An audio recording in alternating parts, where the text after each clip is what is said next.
Wits University and the Department of Higher Education and Training, as well as other stakeholders, have recently met and have made concessions to help many students cover their registration fee. According to the university, they will help South African students whose combined annual family income is below 600,000 Rand to register for 2017. The university will cover the 8% increase. Joining us in studio now is from Wits University, of course, we've got our vice-chancellor here, Adam Habib. Good to see you. Thanks for coming in. All right. Okay, so besides coming from a house with an income of below 600,000 Rand, as we said in the intro, what other conditions apply for students to meet the concession? So the first thing is that the department will pay for the fee increase for those with a family income of less than 600,000. Okay. This was announced last year by the minister. Yes. We've created other mechanisms. So if we have a first fee payment that you have to pay at the point of registration. If you don't have the resources for that, you can sign an acknowledgement of debt. Students who've graduated, who've qualified, finished their courses, but have less than 15,000, we'll allow them to graduate so that they can, with a payment plan. But we've created 2 new concessions. We were hoping that to be fair, the department also will fund all students, NSFAS students with historic debt. They've given us an undertaking that we should register them, and effectively they will underwrite that. So the thing that they couldn't do was cover or underwrite the historic debt of missing middle students, those above 120,000 to 600,000. And what we've done is we've made 2 concessions as Wits. One is anybody with a fee debt of less than 10,000. We've allowed that to be rolled into the 2017 fees. Okay. And they can register. So if you owe 60,000, you'll owe 70,000 and you can register. And the second is anybody above that, if you can pay 50% down, we'll enter into a payment plan for the rest and you can register.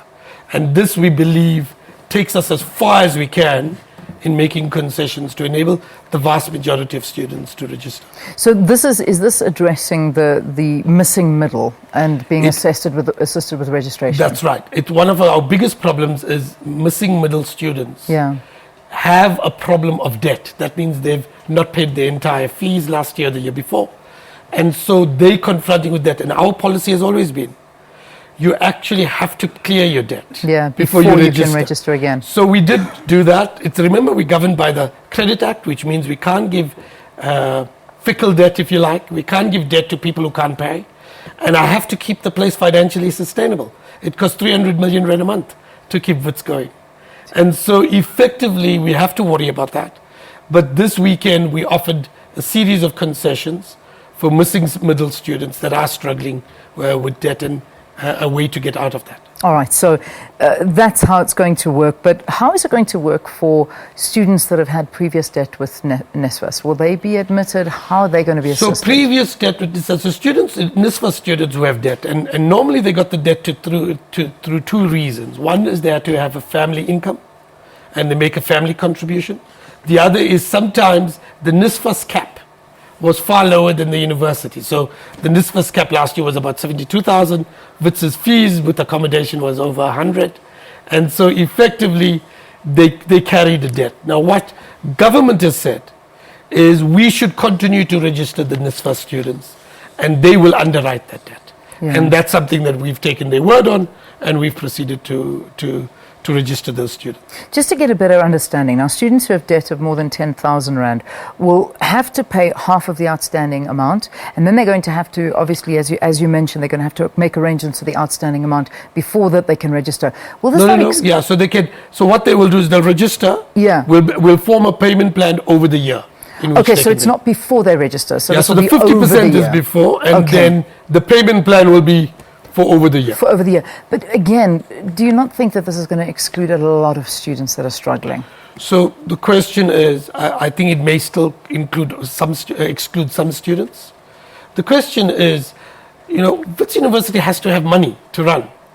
We cannot, and I've said this previously, Wits University cannot declare, or any university for that matter, cannot declare free education. So what we've done is, we think there's about 15,000 students. About 50% of them are under 10,000 debt. So we're rolling those out. And then for the remaining 50%, we're saying pay 50% down. If I were to say, I'm scrapping debt, firstly, I'll throw the institution to a crisis and I'll violate the Higher Education Act. Secondly, I'll violate the Credit Act.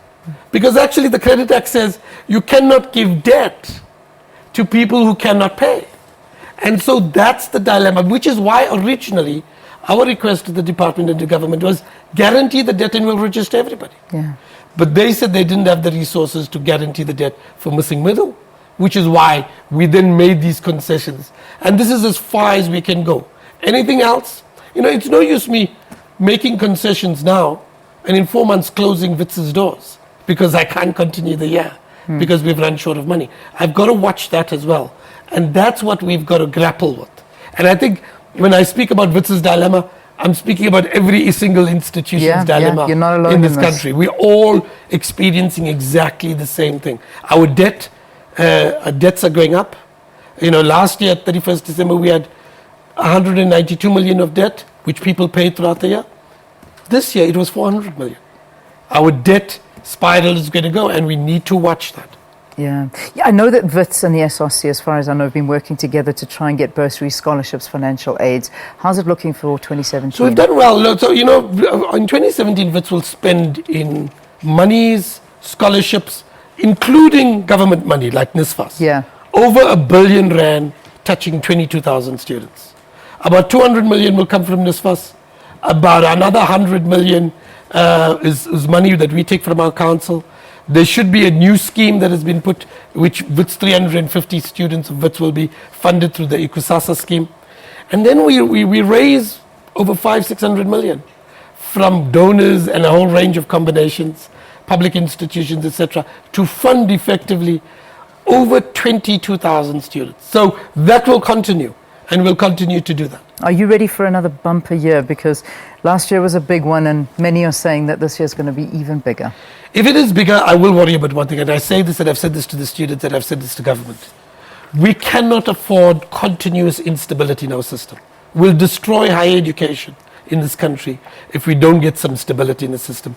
And that's something that I am really worried about. All right, Professor, thanks for joining us. Professor Adam Habib, he is the vice-chancellor of Wits University, talking to us about the basically university, saying it's extending to which it can assist students without compromising its financial stability. All right, we're taking a break.